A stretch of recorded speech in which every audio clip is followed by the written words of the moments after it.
Hello friends, this is Terry from The Frugal Connection. Today I want to do something a little bit different. I want to share with you a little bit of my weight loss journey and how I lost 73 pounds in a year and what started the journey. So where I was when I started and where I am now and some of the transformation that has happened in my life since then and kind of 5 lessons that I've learned along the way. So I want to share with you today where I was when I started this whole weight loss journey. In July, it was actually July 3rd, 2023, so last July, I was leading a women's retreat. And so I was at a retreat and I was introducing the speaker. And one of my friends took a picture of me and texted it to me later that day. I was staying with a different friend. And when I opened up the text, I just felt this wave of embarrassment and shame just wash over me. I knew then that my weight had just gotten so out of control and I didn't really know what to do or where I should start or anything. It just seemed like this big overwhelming thing to me. And some of it was I was in denial. Since I was a child, I have always been solid. You know, some kids, you pick them up and they're like light as a feather. I was not one of those children, but now I was not overweight. I have large bone structure. I was just a solid kid. And so that carried over into my teenage years where I did start to gain a little bit of weight. But I remember now looking back, I just remember always being so worried about my weight. And yet I was thin.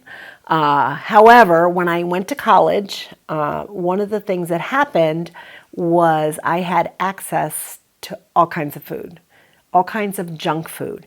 Now, my mom was a single mother and money was really tight, and she really tightly controlled the food in our house. So we were not allowed to snack in between meals. Even if I was hungry, I was told, no, you'll spoil your appetite. I don't know if that resonates with any of you. So when I had all of a sudden access to all this food and total autonomy to eat and do whatever I want, I just remember ballooning like 20 or 30 pounds in the first semester of college. Now, I never was morbidly obese in the sense that nobody could really tell how much I weighed. I carried weight fairly well, but every single year I would pack on a few more pounds, a few more pounds, a few more pounds. Then I got married and I had children. And as most of you moms out there can attest to, pregnancy does things to your body that, oh my goodness. So for my firstborn, I gained 50 pounds. I went on and every year it's the same thing. So one of the areas of the country we lived in was on Lake Ontario, in the snow belt, where we get massive amounts of lake snow. And so I couldn't get out during the winter because there really was nowhere to walk that wasn't covered in snow. And secondly, when we moved there, I started this year in, year out pattern of hurting myself and getting injuries. You know, it was very discouraging. So when I got this picture from my friend, I just was devastated because I just couldn't deny it anymore. I was like, I have a problem. It does not look good. I don't look good. And I'm scared. Some of the reasons I was starting to feel very uneasy about my health was I had been diagnosed with prediabetes. I was also diagnosed with fatty liver disease, and this happened over the course of a few years. And it was non-alcoholic fatty liver disease because I never drink. So that was a shock that I was diagnosed with that. And then when we moved here, I was diagnosed with high blood pressure, and then they put me on medication for the high blood pressure. I was starting to have gallbladder issues. And so all these health things were like piling on top of me. And in 2019, my mother was diagnosed with cervical cancer. And I remember in October of 2019, she had gone through all the radiation treatments.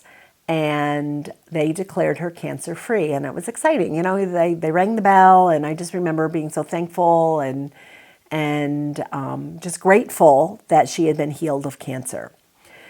Well, in February, I believe it was January, February of 2020, she went to the doctors and they saw a spot on the scan that was suspicious. But then, as you all know, COVID happened, and my mother was bad about going to the doctors anyway.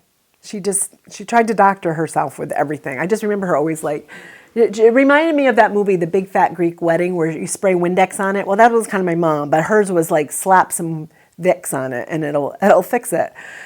So she was bad about going to the doctor anyway, and then everything shut down. And so she didn't make it back to the doctor until probably May or June of 2020. And at that point, the cancer was back, and it was back with a vengeance, and it was all in her lymph nodes. And she just got so sick so quick. But I basically went with my mom to her chemo appointment, and that's what I thought I was doing, was just taking her to the chemo. And at that appointment, they told her there was nothing more they could do for her, that the treatments were not working. And so they sent her home on hospice care and told her that she basically had 6 to 8 weeks to live. She had a mass that was in her abdomen, and it was blocking off her GI tract. So she was unable to eat anything. She declined so quickly, and my mother ended up passing away 3 weeks later. And it was a terrible time. And I was staying with a friend that weekend, and she is actually very gifted, and she has a degree in life coaching. It's more like business coaching, but she just knows how to ask good questions. And so she started asking me very pointed, direct questions. She would not allow me to deflect in my answers. And she also eats plant-based whole food. So she was very knowledgeable about this way of eating. And she pointed me to some websites, to some podcasts to listen to, some YouTube channels. And that was the beginning of my journey. I don't know. I just think the timing was just right. I mean, it was 3 years or 2 years after my mother had passed away, but I just kept getting more and more health issues piled on. And then I'm seeing these pictures of myself, and I'm like, I don't like it. And I know that I'm setting myself up for a bad future. And my friend also asked me if I would be willing to be her accountability partner, so that I would check in with her every single week and let her know how it was going and what my progress was. And I lost, and I was strict. I went straight plant-based whole foods. I cut out the dairy, I cut out the meat, I cut out the oils, I cut out the no processed sugar, no white sugars, like no sugar basically, and no processed food. So no chips and all the stuff that I would eat all the time. And I just did plants, vegetables, fruit, whole grains, tofu, beans, legumes. I really stayed away from nuts and seeds in the beginning because I knew that was kind of a weakness for me, and I would just start eating. And then started watching these podcasts, which really helped me to understand some of the science behind why. Anyway, that was the beginning of my health journey. And within this past year, I have lost 73 pounds. It's been gradual. It's been steady. You know, the first week or two, you lose quite a bit, but that's mostly because it's water. But then it slowed down to like 2 to 3 pounds a week. And then some weeks I wouldn't lose anything, or I would lose just maybe a pound. And then it would just, it would go like that for a couple weeks, and then I'd drop another pound or two. And so it was enough encouragement, like with the weight loss, to see the steady improvement in my health. And within 3 months of being on this, and I ended up losing, I think it was 4 months, I ended up losing like 36 pounds. I reached out to my doctor. I told him what was going on.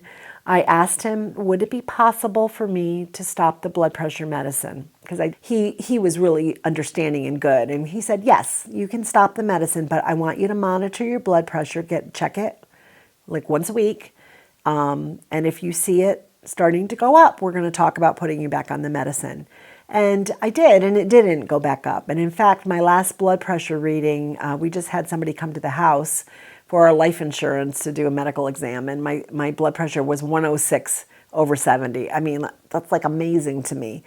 Some unexpected lessons that I learned from this was, number one, you can change your eating. You can eat all the right things. You can lose weight, but unless you work on what's going on the inside of you, nothing really will change in your life. What I mean by that is I did a lot of self-reflection this year, and a lot of, as I listened to certain podcasts, a lot of recognizing that I used food in my life to numb things. I used it to, express emotions. Like when I was happy, I would want to eat something. If I was sad, I would eat. If I was, angry, I would eat. All the things. And what I have learned this year is that food is not a solution to dealing with your emotions. And then learn how to cope without using food to numb things or to just as your outlet. It was interesting because as the year went on, in the course of any year, everybody's going to experience all kinds of different emotions. And I used to go right to the cupboard, to my pantry, the minute I would feel anything, especially anything negative. And this past year, I've dealt with a whole lot of stuff that's been really hard. And yet, I'm not looking to food to fill that void anymore. The second lesson is to know your why. Why do I want to lose weight? Why do I want to change my eating? Why am I at this point where I want to share my journey with others? And the why for me was not wanting to live my life to the fullest. Now, I know we're all going to die someday. It's inevitable. We all know that. We at some point in our life, we're going to take our final breath. But the breaths that I have before that happens, I want to live to the fullest. I want to enjoy my family. I want to be able to hold my grandchildren if I ever get any. I want to be able to hug my husband and tell him I love him. I want to be able to do all the things that I want to do and not allow my health to get in the way of that. Now, there may be things that someday will be beyond my control and I can't control them. I can't control if I get in an accident. But the things I can control, I want to control. And my health is one of those. But I will not be able to do that if I won't be able to sustain this. I won't be able to eat the way I want to eat when everybody around me is eating junk if I don't know the why behind what I'm doing. And that's very important to know that. The third lesson I learned in all of this is that I love eating this way. I mean, when I first thought about this, when I used to cook and bake and all the things, I've always been in the kitchen. I enjoy it. And I always ate a lot of vegetables and a lot of fruit, and I ate beans and legumes a couple of times a week, probably 2 or 3 times a week we would have a meatless meal. I just found it was cheaper. It was a way to kind of save some money. But I really enjoy what I'm doing here, and I love being able to experiment in the kitchen and come up with some different ways of cooking and baking, using new and different ingredients to get the similar results of having some of the favorites in my life that I used to enjoy. So making chickpea cookies. Who would have thought? Or making pie crusts without oil. All of those things. So I find it enjoyable. And so I think that's the thing. You have to, as you begin this journey, when you're on this, if you can learn to find the joy in what you're doing, it makes it's so much better. It really does. Like if you're eating something and it's just you're like every mouthful you're like mad that you can't eat the things that you used to eat. You're not going to be able to sustain it very long. So that's the third lesson I learned. Just learning to enjoy this new way of eating. The fourth lesson that I've learned in this is that my journey is my journey. I cannot force anybody else to do what I do. I'm not militant about this with other people. I know there are some people that are, and they will go out of their way to really make somebody feel guilty if they're sitting there eating meat or if they're eating dairy, or, they make little jabs about it. And I don't want to be that person. Like, if that's on them if they want to eat that way. Sometimes people will, I don't know, it's almost like they get uncomfortable around you if you're eating this way, like they're feeling guilty or they're feeling like you're judging them or something. And I'm really not. Maybe this lifestyle is not for everybody, and that's okay. For me, where I was on my journey with the health issues that I had and my desire to live the way I want to live for the future, this was where I needed to be. So you can't change anybody else. You can only change yourself. The fifth lesson that I've learned in this is just learning to be grateful for each and every moment that I have. In my natural state, my natural personality, I probably have a tendency to view the glass as half empty and start focusing on the problem more than on the solution. And so this lifestyle, it's interesting, this way of eating has really reinforced my desire to be thankful, my desire to look for the positive things in life, my desire to not be a negative Nelly all the time, but to go through life just being thankful for each and every day that I have. I watched A Terrible Time with my mom. My stepfather is in a nursing home with Alzheimer's. I don't even know if he knows me anymore. My mother-in-law has Alzheimer's, and we're watching her decline.